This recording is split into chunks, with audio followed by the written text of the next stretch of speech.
नमस्कार मंडळी, तर माझ्या मिनी ब्लॉगमध्ये तुमच्या सगळ्यांचं सहर्ष स्वागत आहे. होय होय, मी आज छान आवरले होते कारण की आज होता भाऊ बहिणीच्या हक्काचा दिवस म्हणजेच भाऊबीज.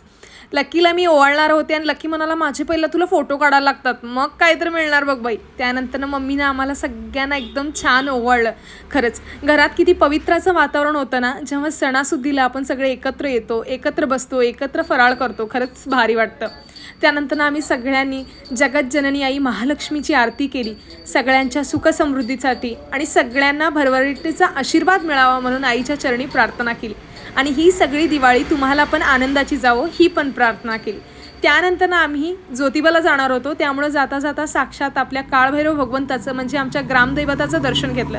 त्यानंतर आपल्या स्वप्नांची दुनिया म्हणजे आपला कोल्हापूर आणि आपल्या गावात आपण पोचल्यानंतर खरंच भारी वाटतं. कोल्हापूर म्हणजे मजा मस्ती, आपल्या माणसांचं गाव आणि प्रेमाचं गाव.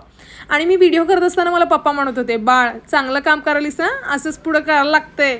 खरंच भारी व्हायला लागल्यात व्हिडिओ, कीप इट अप. खरंच आईवडिलांच्या तोंडातून हे सगळं अभिमानाचं ऐकायला ना खरंच नशीब लागतं. आणि त्यांच्या सगळ्यांच्या आशीर्वादामुळे आज मी तुमच्यापर्यंत इथं हे सगळे व्हिडिओ करून पोचवत आहे. त्यानंतर रोज संध्याकाळी मम्मी आरतीला जाते आणि तिचं काम आज मला लागलं होतं कारण की अजून ती गावाकडेच होती. त्यामुळं मी आरतीला गेले होते आणि ह्यापुढे महाराजांचं गाणं तुम्ही ऐकू शकता.